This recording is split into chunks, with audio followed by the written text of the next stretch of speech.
अपराध दो किस्म के होते हैं, एक जो अचानक से हालात की वजह से पैदा होते हैं, दूसरे जो सोची समझी साजिश के तहत किए जाते हैं, कानून को चैलेंज करके किए जाते हैं। यह केस दूसरे किस्म का है। देवरिया पुलिस थाने में जैसे मेरा तबादला हुआ, एक संगीन केस मेरे सामने आया। जैसे इस केस की इंक्वायरी हम करते चले गए, हर कदम पे अपराधी हमें चुनौती दे रहा है।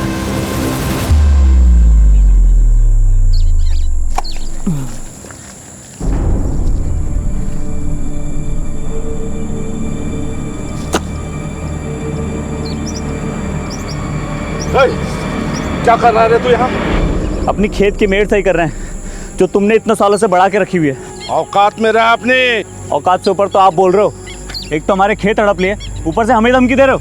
साले दो कौड़ी के गुलाम। इधर ही क्या कर रहे हैं?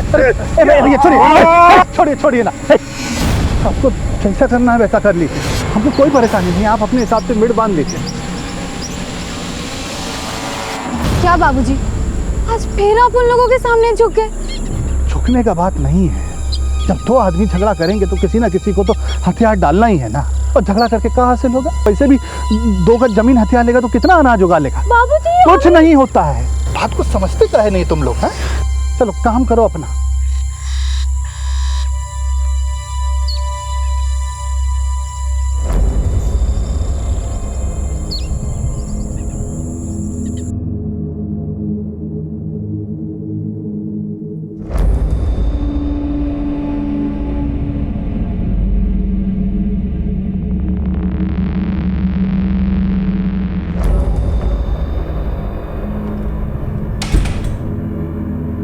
शोभा, क्या हुआ शोभा?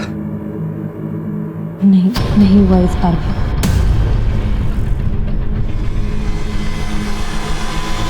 मेरा तो नसीब ही खराब। अरे निराश क्यों हो रहे हो? इस बार नहीं तो अगली बार सही। हाँ, हम कोशिश करते रहेंगे। देखना, जल्दी हमारे घर में बच्चा आ जाएगा। क्या आ जाएगा शोभा? तुमसे शादी करने के लिए मैंने घर वालों का लाया और रिश्ता टुकरा दिया। सबसे दूर हो गया, सबको नाराज किया। यहाँ रह रहा हूँ किराए के घर में। सोचा था उनकी नाराजगी दूर करने का सिर्फ एक रास्ता है कि मैं उनकी गोद में उनका पोता दे सकूं, ताकि हमारे रिश्ते सुधर सके। आप धीरज रखो, हम कोशिश कर रहे हैं ना। हाँ, और इलाज भी चल रहा है, हो जाएगा। कब हो जाएगा शोभा? 4 साल हो गए हमारी शादी को, 4 साल। अरे आप सुनो तो।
अरे आप इतनी जल्दी घर आ गए? अरे काम खत्म हो गया तो जल्दी चला आया। और वैसे भी बाहर बहुत बारिश है, ऑफिस में लोग कम आए थे। तुम्हें क्या हुआ? तबीयत तो ठीक है तुम्हारी? नहीं कुछ नहीं, वो पता नहीं क्यों आज पेट में हल्का हल्का से दर्द हो रहा है मेरे। क्या डॉक्टर क्या चले? अरे नहीं उसकी कोई ज़रूरत नहीं है। आप अभी ऑफिस आए हो, आप आप फ्रेश हो जाओ, मैं बाद में चली जाऊंगी। पक्का?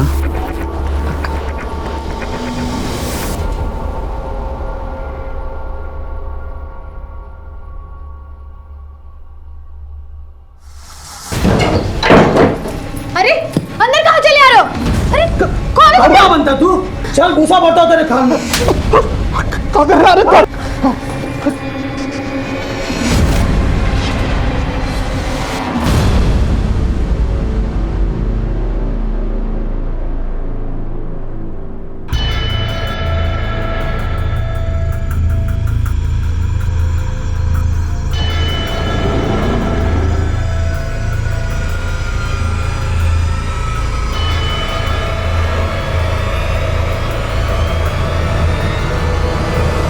हवलदार साहब, इंस्पेक्टर साहब कहाँ हैं?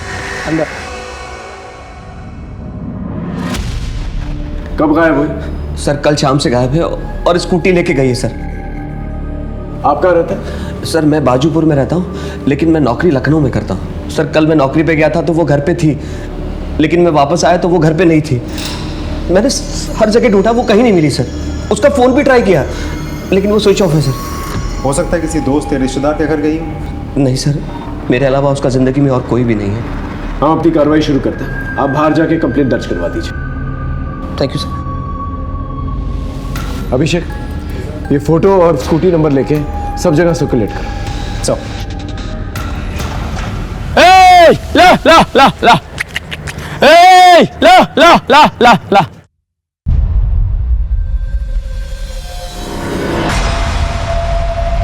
कौन कौन?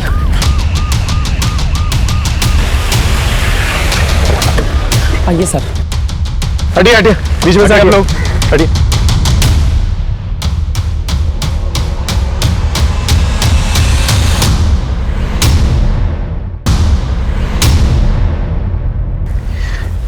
ये तो शोभा शर्मा है। Sir sir sir sir sir sir मैं थाने गया था, पता चला आपको एक डेड बॉडी मिली है। बहुत घबराहट हो रही सर, क्या हुआ? शोभा शोभा शोभा शोभा शोभा, छोड़ दो मुझे। आसपास अच्छी तरह से चेक करो, देखो क्या मिलता है। ठीक है, बैठो।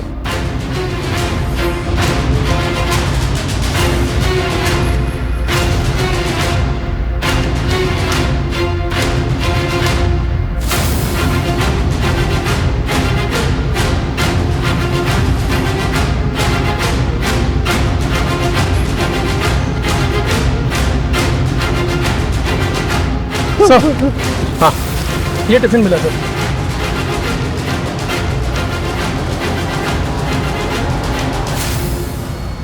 सर सर सर ये टिफिन और बैग हमारे घर का है सर। अपना टिफिन लेकर इतने सुनसान एरिया में आपकी बीवी कर क्या रही थी? मैं नहीं जानता सर ये मेडिसिन का रैपर मिला है, एंटी डिप्रेशन लगता है। सर आपने लाश के चेहरे और सिर पे मार्क्स देखे हैं? किसी कीलदार औजार से वार किया गया है, बहुत ही बेरहमी से मारा गया है सर। इतनी दर्दनाक तरीके से कोई नफरत करने वाला ही मार सकता है। आपको किसी पे शक है? मैं क्या जानूं सर। सर यहाँ आसपास एक हाईवे है, कहीं ऐसा तो नहीं कि आते जाते किसी ने टारगेट बना लिया हो? हाँ, इस पूरे एरिया को स्कैन करो, बॉडी को पोस्टमार्टम के लिए भेजो। और हाँ, एक स्कूटी भी थी ना सर। देखो कहाँ डंप की गई। Okay sir.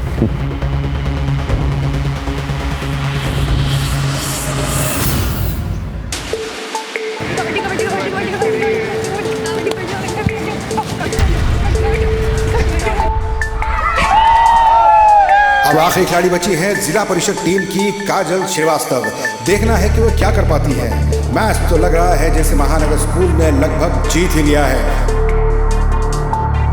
काजल रेखा के अंदर घुसी और देखते ही देखते आगे बढ़ रही हैं, काफी बहादुरी के साथ लड़ते हुए, हालात से समझौता ना करते हुए। काजल श्रीवास्तव बड़ी बहादुरी के साथ, गेम चल रहा है, देखना है कि अब क्या होता है।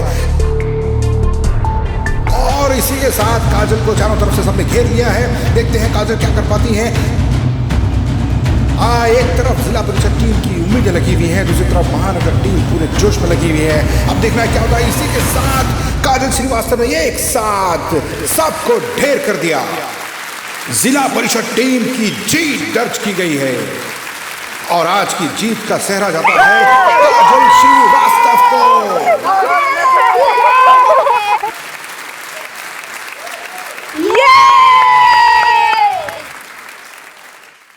बहुत बढ़िया काजल, अब तुम सीधा डिस्ट्रिक्ट चैंपियनशिप की तैयारी में जुट जाओ। अगले ही संडे ना सिलेक्शन का कैंप लगने वाला है लखनऊ में, साथ चलो। सर दूसरे शहर में अकेले कैसे जा सकती हूँ? तुम अकेली थोड़ी ना हो, मैं हूं ना तुम्हारे साथ। एक साथ जाएंगे, एक साथ वापस आ जाएंगे। और तुम टेंशन क्यों ले रही हो? मैं समझाऊंगा तुम्हारे पापा को, तुम बस तैयारी करो। सवाल ही पैदा नहीं होता। अब से ये बचपना बिल्कुल बंद। तुम्हें जरा सा खेलकूद में हिस्से क्या लेने दिया? दुनिया के सर पर निकल पड़ी। सर ये काजल के लिए एक सुनहरा मौका है स्पोर्ट्स में अपना करियर बनाने का। तुझसे बात की मैंने, तूने ही दिमाग खराब कर रखा है इसका। चल निकल यहाँ से। पापा एक बार सुन तो लो, सर क्या कह रहे हैं। चुप, मुझे कुछ नहीं सुनना है। और तू भी एक बात कान खोल के सुन ले, ये तेरा आखिरी साल है। जैसे तैसे अपनी पढ़ाई पूरी कर ले। सर अगर आपको ये टेंशन है कि काजल अकेले कैसे जाएगी, तो मैं जा रहा हूँ ना उसके साथ। अरे जा भाई जा, काजल कहीं नहीं जा रही है। और तू भी अपना रास्ता नाप और निकल यहाँ से। चल निकल यहाँ से। रेनू, आज से इसका खेलना कूदना और बाहर जाना बिल्कुल बंद। समझा दो इसे। जी। पापा इसे मत करो ना।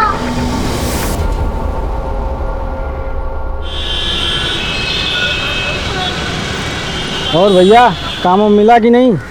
अरे भाड़ में गया ऐसा काम, ये लोग देंगे काम, एक दिन हम देंगे इनको काम। देखना कमलेश, खिलाना। उधार बहुत ज़्यादा हो गया है, पहले वो चुकता करो। रुक जा, देता हूँ। फिर रुक जाइए, चाय पीना बाद में।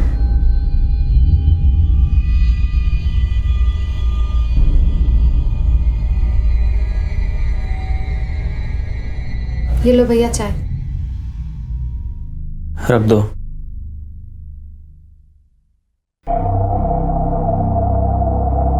कहाँ घूम रहे थे सुबह से? कितना फोन किया हम आपको। घूम नहीं रहे थे, काम के लिए गए थे। अगर इतने ही लायक होते तो हमें आज ये दिन नहीं देखना पड़ता। बड़े भाई है तेरे, बात करने का तरीका सीख ले पहले। हम वही तो कह रहे भैया, जिंदगी जीने का एक तरीका होता है, ऐसे कब तक चलेगा? बस कुछ दिन की बात है, हम सब सही कर देंगे। सिर ठीक कर दोगे? यही मर जाएंगे सिसक के भूखे प्यासे, अपने गांव अपनी मिट्टी से दूर। हमने कहा ना हम कुछ करेंगे, मतलब करेंगे। दिमाग मत खराब करो अब। ओके सर, जय हिंद। हाँ, हमारा अंदाज़ा बिल्कुल सही था। शोभा को नकल डस्टर यानी कि हाथ में भूजा जैसा कुछ पहन के बहुत ही बेरहमी से मारा गया। ये रही पोस्टमार्टम रिपोर्ट। सर यहाँ तक कि स्कल में भी छेद हो गए हैं और वार करने वाला राइट हैंडेड है। यानी कि जिसने भी मारा है बहुत ही स्ट्रांग आदमी है, यहाँ तक कि हड्डी तक में भी छेद कर दिया। लेकिन इतनी बेरहमी से कोई मारेगा क्यों? विनोद कह रहा था कि शोभा का कोई भी नहीं है। मेरे अलावा उसका जिंदगी में और कोई भी नहीं है। इस पति पत्नी के रिश्ते के बारे में पता करो। ये जानना बहुत जरूरी है कि आखिर शोभा से नफरत कौन करता है। साहब, शोभा अक्सर दोपहर में स्कूटी से कहीं जाती थी।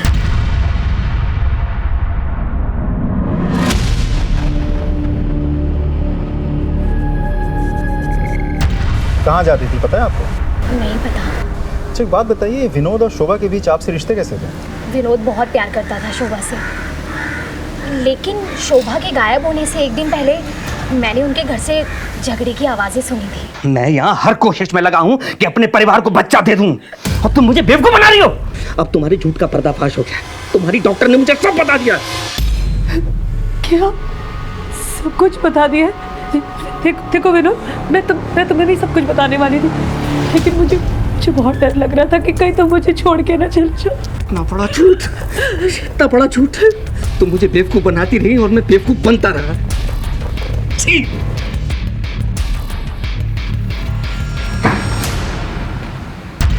विनोद ने अपने परिवार से लड़के शोभा से शादी करी थी। इसके लिए परिवार में अलगाव रहता था और अब शोभा माँ भी नहीं बन पा रही थी, इसलिए दोनों बहुत दुखी रहते थे। लेकिन इस बात को लेके झगड़ा उसी दिन हुआ था पहली बार। ये विनोद के परिवार वाले कहाँ रहते हैं? साहब यही रहते हैं गांव में। शोभा की मौत के बाद से वो लोग भी यहाँ आने जाने लगे हैं। हम थक गए ऐसी जिंदगी जीते जीते, हमको तो कुछ समझ में नहीं आ रहा हम क्या करें। भैया भी बहुत परेशान रहते हैं। अब इतनी दूर तो तुम लोग बैठे हो, कहा था ना गांव में आ जाओ, सब लोग हैं यहाँ पर। कुछ ना कुछ हो ही जाएगा। गांव तो आना ही है, लेकिन तुम जानती हो ना कितना मुश्किल है। हाँ लेकिन आ जाओ।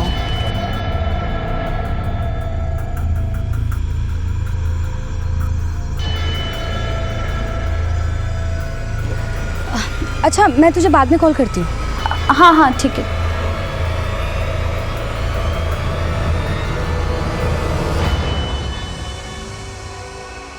पंद्रह तारीख को तुम्हारे और शोभा के बीच किस बात पे झगड़ा हुआ था? झगड़ा? ये किसने कहा आपसे सर? पति पत्नी में छोटी मोटी नोकझोंक तो होती रहती सर। या फिर बच्चा ना होने की वजह से झगड़ा हुआ? क्या है कि हमें पता है कि शोभा से आपकी शादी फैमिली के खिलाफ हुई थी, और जब शादी हो गई तो फैमिली के साथ आपने रिश्ता तोड़ दिया, और अब शोभा की मौत के बाद दोबारा से फैमिली से रिश्ते जुड़ गए। खैर, जब आप ऑफिस जाते थे तो शोभा घर से कहीं और जाती थी। कुछ आइडिया वो कहाँ जाती थी? क्योंकि आपने कहा आपके अलावा उसकी जिंदगी में कोई नहीं था, कहीं उसका अफेयर तो नहीं चल रहा था? सर ये कैसी घटिया बात कर रहे हैं आप? एक मरे हुए इंसान के खिलाफ इस तरह की बात? देखिए, तैश में आने की जरूरत नहीं है, हम सिर्फ सच जानने की कोशिश कर रहे हैं। सर सच तो यह मेरी बीवी का खून हुआ है, और कातिल को ढूंढना तो बहुत दूर की बात है, आपने तो सबूत तक नहीं ढूंढा। आपको एंजाइटी अटैक्स आते हैं? पिल्स लेते हैं? व्हाट? आप राइट हैंडेड या लेफ्ट हैंडेड? राइट ही हूँ। ऐसे ही पूछो। खैर, हमारी इजाजत के बगैर शहर छोड़ के मत जाइएगा, ओके? अभी आप जा सकते हैं। इस आदमी को गुस्सा बहुत आता है और ये कुछ छुपा भी रहा है। हो सकता है कि मियाँ बीवी में बच्चा ना होने की वजह से जो झगड़ा होता था वही एक वजह हो जिसकी वजह से इसने मार डाला उसे। हो सकता है सर। इस मियाँ बीवी के बारे में पूछताछ करें, पता लगाओ क्या चक्कर चल रहा था इन लोग के बीच में। और हाँ, ये जानना बहुत ज़रूरी है कि शोभा कहाँ जाती थी, किससे मिलने जाती थी। इनके फैमिली डॉक्टर से जाके मिलो। सारिका। हाँ भैया। इतनी देर कहाँ हुई तुझे? वो भैया आ तो मैं पहले ही जाती, लेकिन शायद कोई मेरा पीछा कर रहा है। अकेले बाहर आओगी जाओगी तो गांव के आवारा लड़के ऐसे ही करेंगे। कौन था लड़का वो? मैं नहीं जानती। अगर इतना ही डर लग रहा है तो छोड़ दो ना सिलाई कढ़ाई, ना बाहर जाओगी ना कुछ होगा। अरे मैं तो कहता हूँ सिलाई कढ़ाई की जरूरत ही क्या है? भैया वो कोर्स खत्म होने में बस कुछ ही दिन बचे हैं।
जी सर, शोभा मेरे पास आई थी कुछ ही दिनों पहले। उसके पेट में किसी तरह का इन्फेक्शन हुआ था।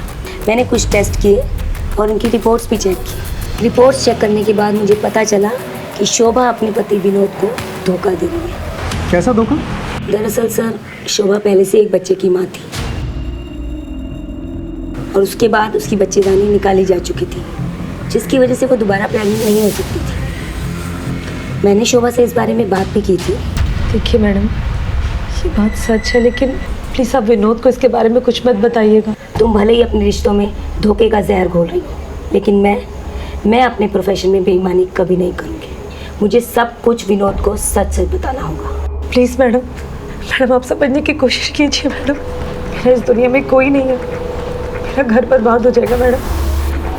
मैं विनोद को खुद सब कुछ एक दिन बता दूंगी, अपनी शादी के बारे में, वैभव के बारे में, सब कुछ। प्लीज। फिर आपने ये बात विनोद को बता दी? जी सर, एक्चुअली विनोद बच्चे को लेकर के बहुत परेशान था, तो एक डॉक्टर होने के नाते मैंने उससे ये सब छिपाना ठीक नहीं समझा। डॉक्टर एक बात बताइए, शोभा के पहले पति और बच्चे के बारे में आप जानती हैं? जी नहीं सर, मैं कुछ नहीं जानती। सर मैं क्या पूछ सकता हूँ, आपने मुझे यहाँ क्यों बिठा के रखा है? विनोद, तुम डॉक्टर विनीता को जानते हो ना? हम मिल चुके हैं उनसे और उन्होंने तुम्हारे झूठ के बारे में हमें बता दिया है। डॉक्टर विनीता ने शोभा के बारे में हमें सब कुछ बता दिया, उसकी पहली शादी, उसका पहला बच्चा और उसका कभी भी ना बच्चा होना। ये सब सुन के तुम्हें बहुत गुस्सा आया और तुमने उसे मार दिया या मरवा दिया। नहीं सर, सच तो ये है कि मैं आज भी शोभा से बेहद प्यार करता हूँ। मानता हूँ झगड़ा हुआ था हमारा, लेकिन किस पति पत्नी में झगड़ा नहीं होता सर। लेकिन उसको मारने के बारे में मैं सोच भी नहीं सकता। मारने की तो वजह है तुम्हारे पास, उसका धोखा देना, उसका बच्चा ना होना। उसका पहला बच्चा कहाँ है? उसके पति के बारे में क्या जानते हो? सर मैं सच बता रहा हूँ, मैं कुछ नहीं जानता और जितना जानता था वो आपको मैं बता चुका हूँ। सर, पीसीआर से एक डेड बॉडी मिलने की खबर आई है।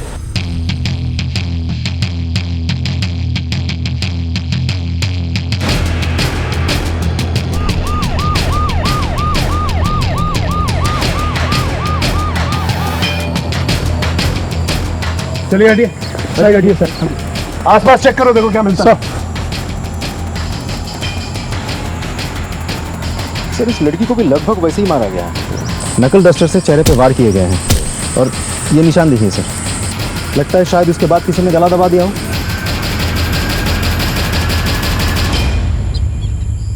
सर ये बैग मिला है और उसके अंदर सर ये यूनिफॉर्म मिला है सर। इस यूनिफॉर्म को कोई पहचानता है यहाँ? हाँ सर, इस गांव में एक स्कूल है, ये यूनिफॉर्म उसी स्कूल का लगता है। हो सकता है ये लास्ट काजल की हो। कौन काजल? गुलशन श्रीवास्तव की बेटी। सर वो एक दिन से लापता है। गुलशन श्रीवास्तव? सर डेड बॉडी के पास में ये मेडिसिन रैपर मिला है। दिखाओ सर। सर ये तो वही दवाई है जो हमें शोभा के मर्डर स्पॉट में मिली थी और इस लड़की का चेहरा भी बुरी तरह से बिगाड़ा गया है, जैसा कि शोभा के साथ हुआ था। बॉडी को पोस्टमार्टम के लिए भेजो, देखते हैं रिपोर्ट में क्या आता है। सर ये भी तो पॉसिबल हो सकता है कि ये दोनों मर्डर्स किसी एक ही आदमी ने किए हो। सर एक काम करते हैं, इस मेडिसिन के रैपर को आसपास के मेडिकल शॉप में जाके पूछताछ करते हैं, शायद हमें कुछ पता चल जाए।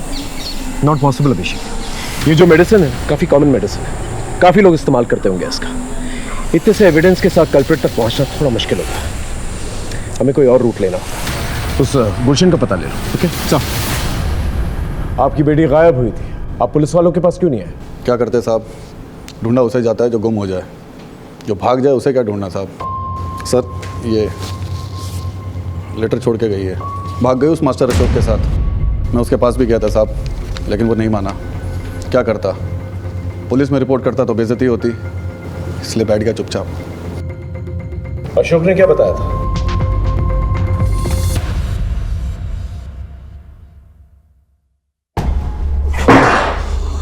अशोक, काजल कहाँ है? मुझे नहीं पता काजल का। इज्जत के सिवा कुछ नहीं है मेरे पास, बता दे काजल कहाँ, नहीं तो जान से जाएगा। मैंने कहा ना मुझे नहीं पता काजल का। और ये मेरा घर है, चिल्लाओ मत यहाँ पर। निकलो यहाँ से, निकलो। छोड़ूंगा नहीं तुझे, अब देख क्या करता हूँ मैं तेरे साथ। चलो निकलो यहाँ से।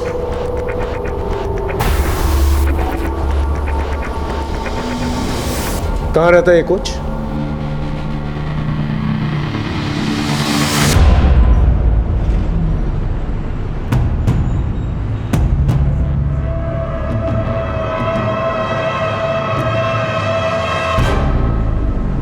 एकदम परेशान मत होइए और 1 से 2 दिन लगेगा, बाकी 2-3 दिन में मैं आपका काम करा दूंगा, ठीक है? चलिए सर, थैंक यू।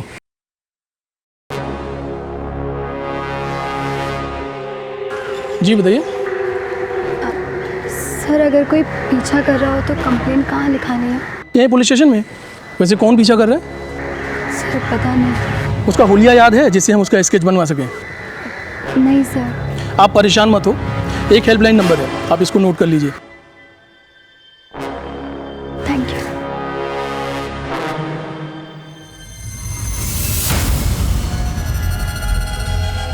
सर काजल की पोस्टमार्टम रिपोर्ट आ गई है, उसके साथ रेप किया गया था। व्हाट? जी सर, दोनों जगहों पर मिली मेडिसिन का रैपर सेम है, नकल डस्टर के मार्क्स भी बिल्कुल सेम है और मारने का तरीका भी बिल्कुल वैसा ही है जैसा शोभा का था। सिर्फ नहीं, ऐसा तो नहीं कि ये दोनों मर्डर्स एक दूसरे के साथ कनेक्टेड हैं। अभी फिलहाल किसी कंक्लूजन पे जंप नहीं कर सकते। हो सकता है एक महज इत्तेफाक हो।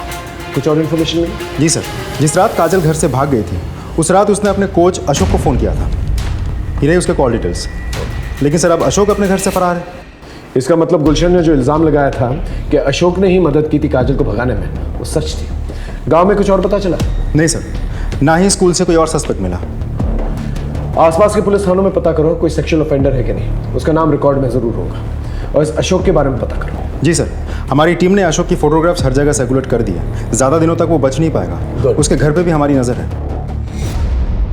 दोनों ही केसेस में मोडस ऑपरेंडी एक जैसी थी और चोट के निशान ये बता रहे थे कि एक ही किस्म का हथियार यूज किया गया था।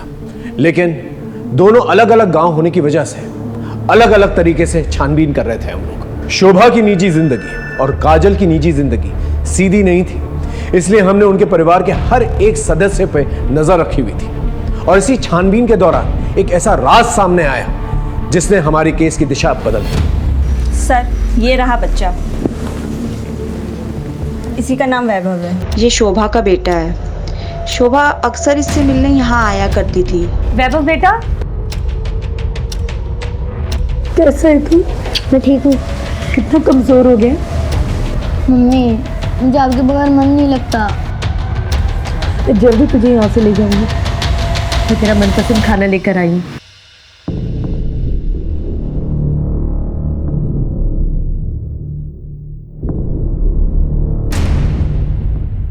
सर, शोभा ने कहा था कि उसने अपने पति से बात किया है कि वो इसे अपने साथ लेकर जाएंगे।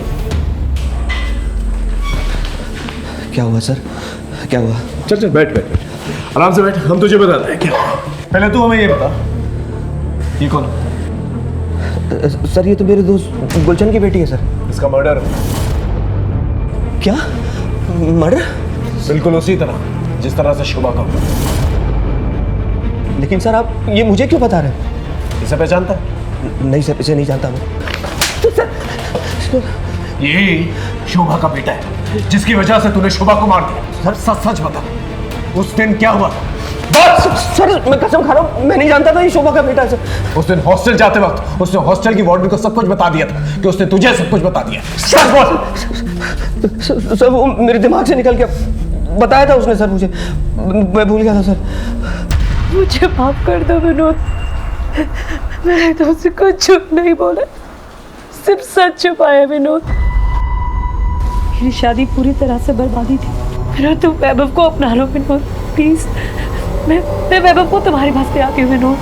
देखो, मना मत करना विनोद। लेकिन मैंने उससे ये कभी नहीं कहा था कि मैं उसे अपना लूंगा या वो उसे घर ले आए। तूने कहा नहीं, करके दिखाया। इसलिए जब शोभा बाहर निकली तूने उसे मार दिया या मरवा दिया, ताकि ना रहे वैभव और ना रहे वो, और तू दोबारा अपने माँ बाप की मर्जी से शादी कर सके। सर चाहे तो आप सारी जिंदगी के लिए मुझे जेल में डाल दीजिए, मैं आखिरी वक्त तक यही कहूंगा कि मैंने शोभा को नहीं मारा, नहीं मारा, नहीं मारा।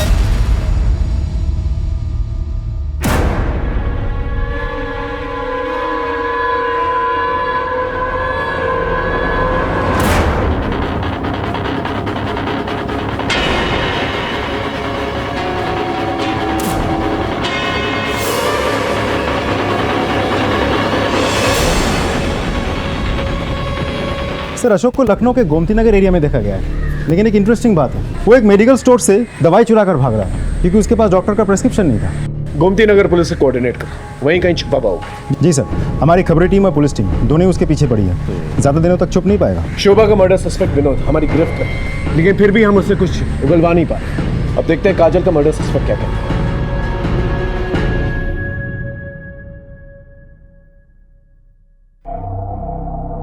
कुछ याद है इस घर का? हाँ भैया, कैसे भूल सकते हैं, एक ही याद थोड़ी ना इस घर में। अच्छा सुनो अंकिता, जी भैया। हम थोड़ा खेत का चक्कर लगा के आते हैं। और हाँ, घर से बाहर निकलना मत, यहाँ का माहौल ठीक नहीं है। जी भैया।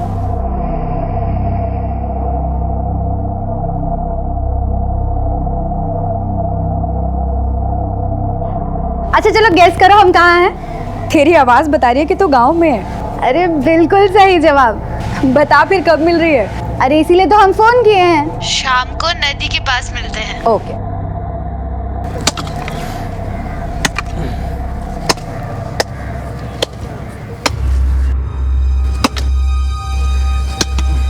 अरे श्याम, अरे प्रणाम चाचा। कब आए? बस अभी आए। ये जो कुछ बचा है अपना उसे बटोरने के लिए। बहुत अच्छा बेटा, ये जमीन बनाओ और अब यही रहो। यही सोचा है अब।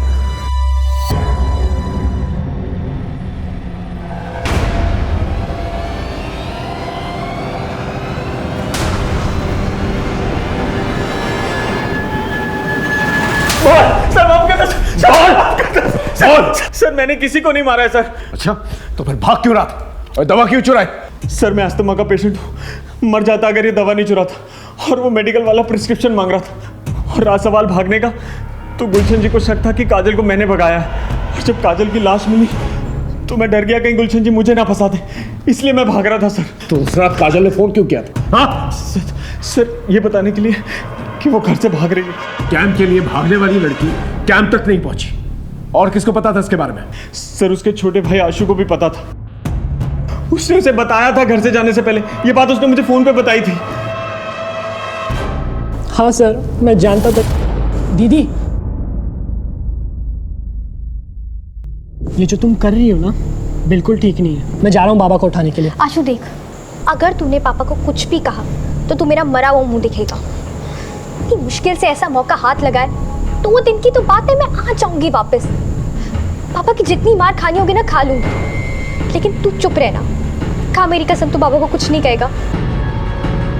मुझे लगा था कि दीदी 2 दिन में वापस आ जाएंगी। दीदी तो वापस आई नहीं। और बाबा इतना गुस्सा थे कि अगर मैं उन्हें बताता कि मुझे पता है कि दीदी कहाँ है, तो वो मुझे जिंदा नहीं छोड़ते। इसलिए मैंने उन्हें कुछ भी नहीं बताया।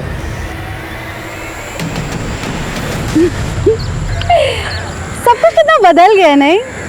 तो सालों बाद आई है ना, इसलिए ऐसा लग रहा है। बदलता नहीं तो हम ऐसे यहाँ नहीं मिलते। वो तो है, लेकिन तू जा रहा क्या पे कैसे? भैया ने कहा गांव चलो तो चली आई, और अब हम यहीं रहेंगे। हाँ हाँ हाँ। अब अच्छा, अब मैं चलती हूँ, बहुत देर हो गई है। वैसे भी भैया ने घर से बाहर निकलने से मना किया है।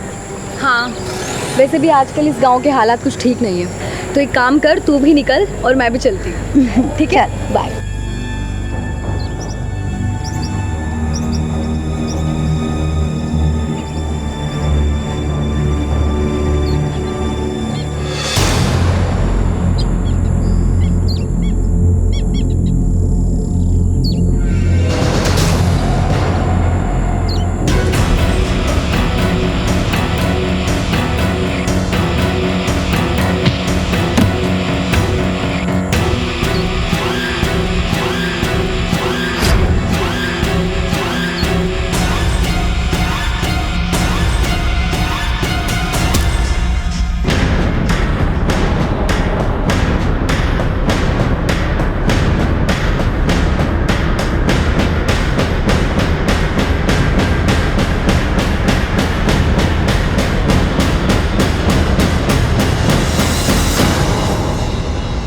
इधर आ। जी सर। इतनी रात तू कहाँ जा रहा है? घर जा रहे सर। वैसे यहाँ आसपास खतरा बहुत है। कर क्या रहा है यहाँ पर? आगे आगे खेत है हमारे सर, वो देरी हो गई आज। अच्छा ठीक है, गाड़ी में बैठ जा, छोड़ देता हूँ। जी जी सर।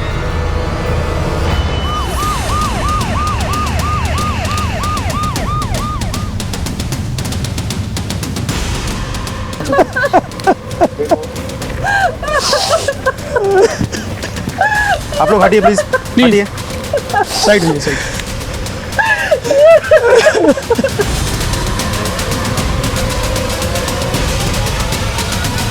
सर, फिर से उसी तरीके से हत्या की गई है और सेक्सुअल असॉल्ट भी। सर ये लड़की तो 2 दिन पहले भी आई थी अपने पुलिस स्टेशन में। क्या कह रही थी? सर उसका कहना था कि कोई उसका पीछा कर रहा है। जब मैंने उससे पूछा तो उसने कहा नहीं पता, लेकिन मैंने सर उसे हेल्पलाइन नंबर भी दे दिया था। वो कह रही थी कि कोई उसका पीछा कर रहा है, लेकिन हमने कोई ध्यान नहीं दिया। कुछ बताया आप लोगों को कि कौन था वो? किसी दुश्मनी थी उसकी? कुछ नहीं पता हम लोगों को। सर ये रैपर मिला था।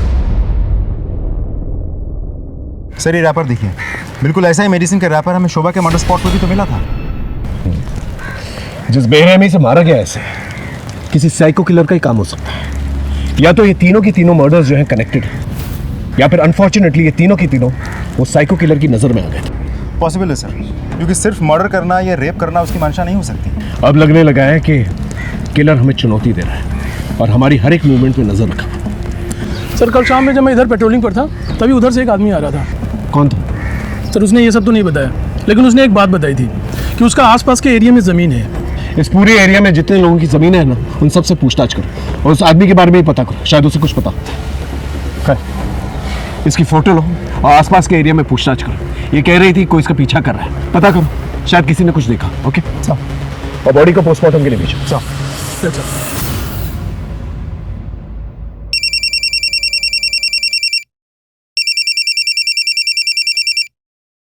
हेलो, सारिका की किसने हत्या कर दी? क्या? अंकिता, क्या हुआ? अच्छा, हम कुछ काम से बलरामपुर जा रहे हैं, कल सुबह तक आ जाएंगे। अंकिता, हम तुम्हारे लिए कुछ लाए हैं, ये देखो।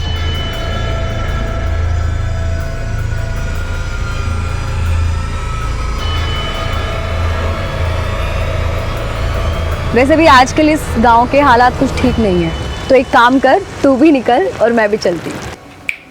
क्या हुआ, पसंद नहीं आया? नहीं भैया, अच्छा है। हमें पता है तुम क्या सोच रही हो। यही सोच रही हो ना कि तुम्हारा नाम तो ए से आता है, फिर ये एस क्यों?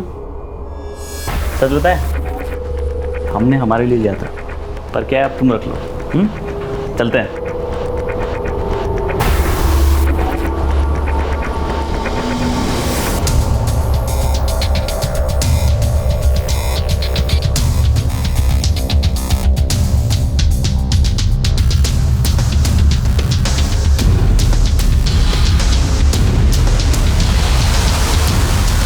सर उस एरिया में नदी के किनारे तक कुल 25 लोगों की ज़मीनें हैं। मैंने उन सभी लोगों से बात कर ली है, लेकिन सर वो आदमी नहीं मिला जो उस रात पेट्रोलिंग करते वक्त मिला था। इसका मतलब इस आदमी ने झूठ कहा था कि उसकी ज़मीन है उस पर। इस आदमी की स्केच बनाओ और पता करो ये गांव वाला है या बाहर से है। Okay, right sir. सर, हाँ, सारिका की पोस्टमार्टम रिपोर्ट आ गई है, उसके साथ भी रेप हुआ है। व्हाट? जी सर, काजल के बॉडी में हमें जो सीमेंट मिले थे उसके साथ सैंपल मैच कर गया है। एक और बात सर, इस बार भी वही नकल डस्टर यूज़ किया गया है और उसी तरीके से स्कल में छेद भी हुए हैं। और सर, मारने वाला इस बार भी राइट हैंडेड है। इसका मतलब ये किसी साइको किलर का ही काम है और ये सारिका उसकी तीसरी विक्टिम है। अब हम ये बात रूल आउट कर सकते हैं कि ये सब रैंडम किलिंग्स नहीं है। मतलब? मान लो शोभा और काजल का मर्डर जो है एक महज इत्तेफाक है, लेकिन सारिका किसी और गांव से आई थी, उसे साइको किलर ने फॉलो किया होगा और मौका मिलते ही उसे मार डाला होगा। मतलब किसी के साथ जाती दुश्मनी। राइट। अब हमें यह पता लगाना होगा ये तीनों लड़कियों का कॉमन कनेक्शन क्या है। सर, इन तीनों मर्डर्स में कोई डायरेक्ट कनेक्शन तो मुझे लग नहीं रहा है, लेकिन हाँ, एक गहरा कनेक्शन तो है।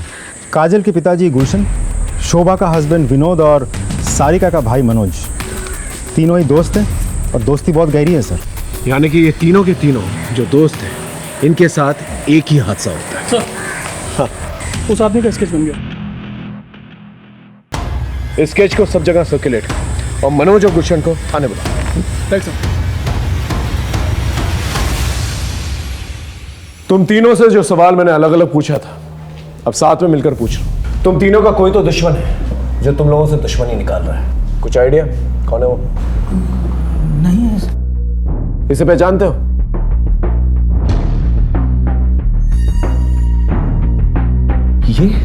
ये तो श्याम है। कौन श्याम? हमारे गांव का ही है, ओम साहू का बेटा। सर, सालों पहले इसने गांव छोड़ दिया था, लेकिन सर हमें पता चला कि कुछ दिन पहले इसने गांव आना शुरू किया है। और सर, जब से इसने गांव आना शुरू किया है तब से ऐसे कांड होने शुरू हो गए। तो अब बता रहे हैं हमें भी अभी तस्वीर देख के झटका लगा। आप लोग हमें ये बताइए, आप लोगों का कनेक्शन क्या है इसके साथ और ये कहाँ मिलेगा?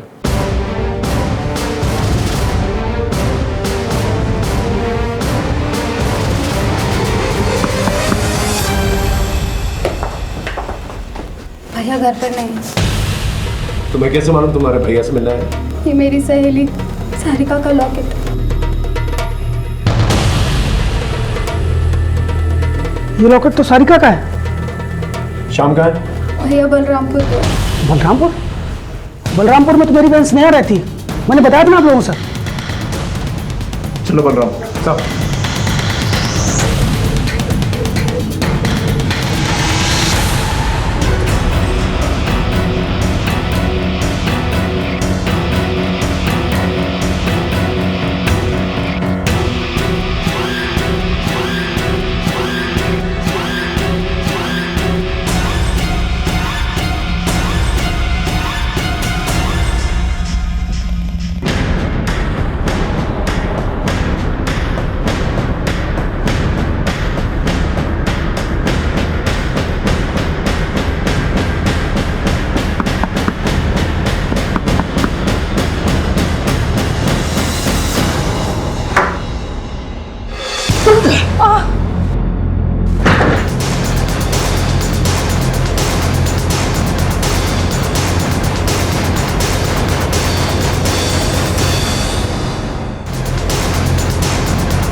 बहुत हो गया तेरा ये वेशी, अब चल।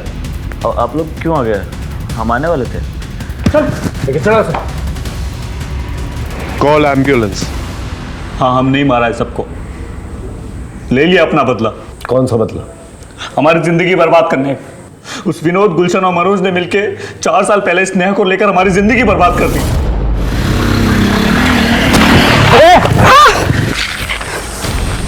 ये क्या कर दिया तुमने? हमें जानबूझ के नहीं किया, वो गलती। क्या हो रहा है? क्या क्या? स्नेहा तुम क्या कैसे? भैया इसने मुझे छेड़ा है। नहीं, अपनी जात और औकात दोनों भूल गए। भैया आपने तो बचाया इसे बाइक से। दो इसे दो मनोज भाई। एक और दो, एक मनोज। हम तो स्नेहा को बचाने गए थे, मगर गांव के बड़े और दबंग लोग गलत समझ बैठे। हमारे बाबा ने कहा कि जब तक मामला ठंडा नहीं हो जाता गांव से दूर रहो, मगर हमारे दूर जाने के बाद मामला और बिगड़ गया। वो हमारे बाबूजी को उठाकर ले गए हमें ढूंढने के लिए। जैसे हमें पता चला हम पहुंचे उनके पास।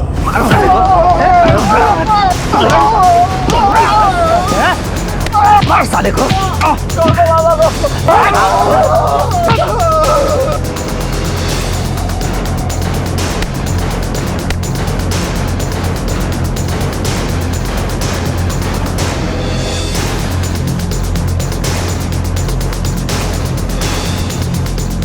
साले दोबारा इस गांव में दिखे तो पूरे खानदान को खत्म कर दूंगा। और सुन, अगली बार तेरी बहन मेरा शिकार होगी।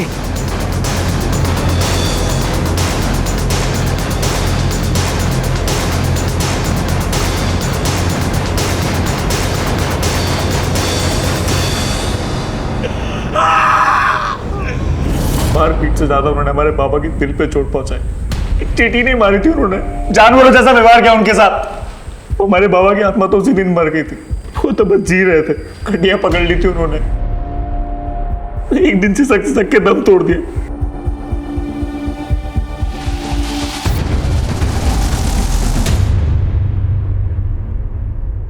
गलती हमारी थी भी नहीं, फिर भी उन्होंने हमारे साथ साथ हमारे बाबूजी को भी सजा दी।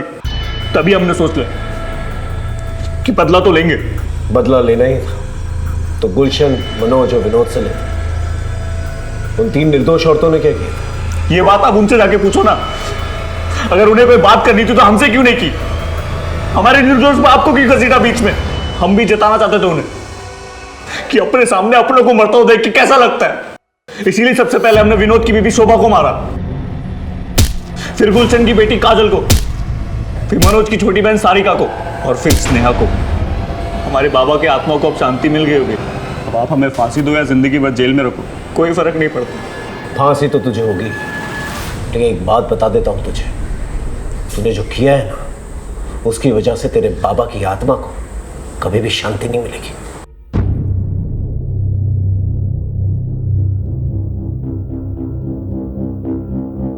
शाम के दिल में अपने पिता के खिलाफ अत्याचार घर कर चुका था और एक सुलगते लावा की शक्ल ले रहा था। अंकिता को यह दस्तक जरूर मिली थी कि शाम की जिंदगी में कुछ अजीब चल रहा है, लेकिन समझते समझते देर हो गई। आशु को यह दस्तक मिली कि काजल अपने कबड्डी के खेल के जुनून में कुछ गलत कर रही है, लेकिन उसने ये बात अपने माँ बाप से छुपा के रखी और नतीजा बहुत ही भयानक निकला। शोभा ने विनोद से बात छुपाई, लेकिन जब बताने पे आई तो मौका ही नहीं मिला। सारिका ने बार बार अपने घर वालों से यह कहा कि कोई उसका पीछा कर रहा है, लेकिन किसी ने उसका यकीन ही नहीं किया। सच कहें तो विनोद, मनोज और गुलशन ही इस अपराध के रचयिता हैं। उन्होंने बिना सच जाने कानून को अपने हाथ में लिया और एक ऐसा बीज बोया जिसने तबाही मचा दी। दस्तक होती जरूर है, चाहे वो जोरदार हो या खामोश। उसे सुने, समझे और सतर्क रहें। फिर मिलेंगे एक नए केस के साथ। तब तक देखते रहिए क्राइम पेट्रोल दस्तक, क्योंकि मकसद बताना नहीं, बचाना है। जय हिंद। नहीं हुआ इस बार भी।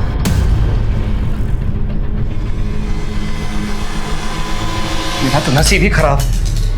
अरे निराश क्यों हो रहे हो? इस बार नहीं तो अगली बार सही। हाँ, हम कोशिश करते रहेंगे। देखना, जल्दी हमारे घर में बच्चा आ जाएगा। क्या आ जाएगा शोभा? तुमसे शादी करने के लिए मैंने घर वालों का लाया और रिश्ता टुकरा दिया। सबसे दूर हो गया, सबको नाराज किया। यहाँ रह रहा हूँ किराए के घर में। सोचा था उनकी नाराजगी दूर करने का सिर्फ एक रास्ता है कि मैं उनकी गोद में उनका पोता दे सकूं, ताकि हमारे रिश्ते सुधर सके।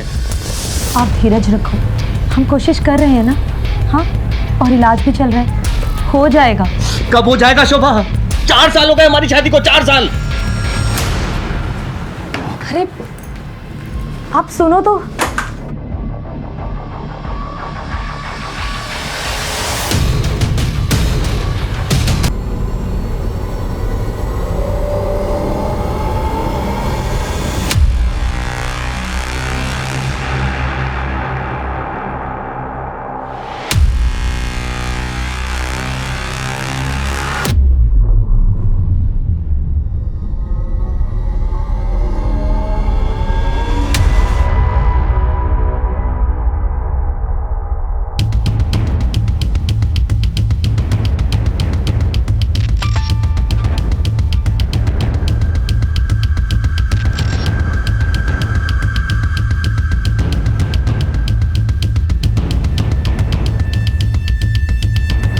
शोभा शर्मा, इतनी दर्दनाक तरीके से कोई नफरत करने वाला ही मार सकता है। सर, इस लड़की को भी लगभग वैसे ही मारा गया है। नकल डस्टर से चेहरे पे वार किए गए हैं। अब लगने लगा है कि किलर हमें चुनौती दे रहा है। जैसे ही इस केस की इंक्वायरी हम करते चले गए, हर कदम पे अपराधी हमें चुनौती दे रहा है।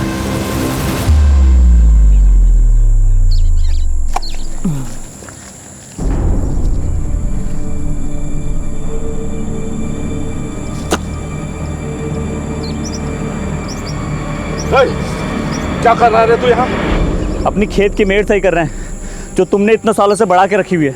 औकात में रहा अपने। औकात से ऊपर तो आप बोल रहे हो। एक तो हमारे खेत हड़प लिए, ऊपर से हमें धमकी दे रहे हो। साले 2 कौड़ी के गुलाम। इधर ही क्या कर रहे हैं? छोड़िए ना। आपको जैसा करना है वैसा कर लीजिए, हमको कोई परेशानी नहीं। आप अपने हिसाब से मिड बांध लीजिए। क्या बाबूजी, आज फिर आप उन लोगों के सामने झुके? झुकने का बात नहीं है। जब 2 आदमी झगड़ा करेंगे तो किसी ना किसी को तो हथियार डालना ही है ना। और झगड़ा करके क्या हासिल होगा? वैसे भी 2 गज जमीन हथियार लेगा तो कितना अनाज उगा लेगा? बाबूजी, कुछ नहीं होता है। बात को समझते काहे नहीं तुम लोग? हैं? चलो काम करो अपना।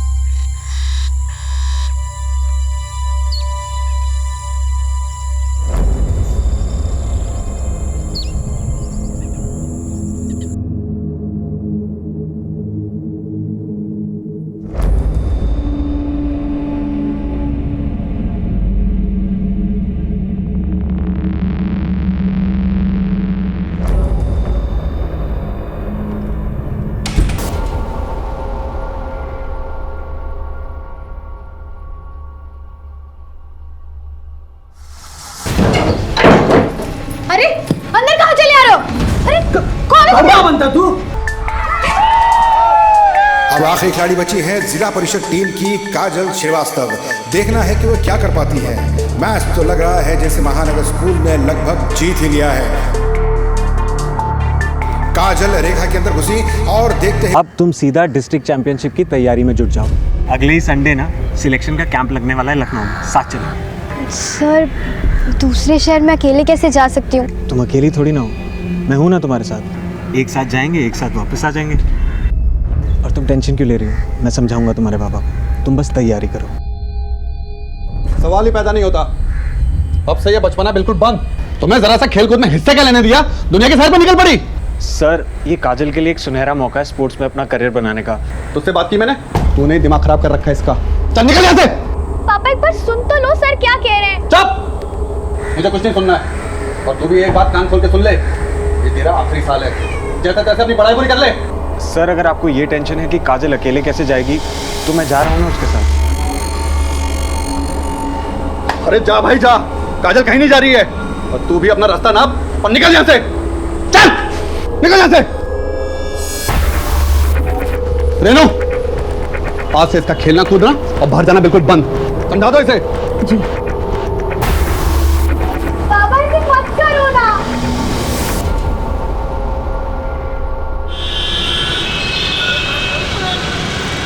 और भैया काम मिला कि नहीं? अरे भाड़ में गया ऐसा काम, ये लोग देंगे काम, एक दिन हम देंगे इनको काम, देखना। हम थक गए ऐसी जिंदगी जीते जीते। हमको तो कुछ समझ में नहीं आ रहा हम क्या करें। भैया भी बहुत परेशान रहते हैं। अब इतनी दूर तो तुम लोग बैठे हो, कहा था ना गांव में आ जाओ। सब लोग हैं यहाँ पर, कुछ ना कुछ हो ही जाएगा।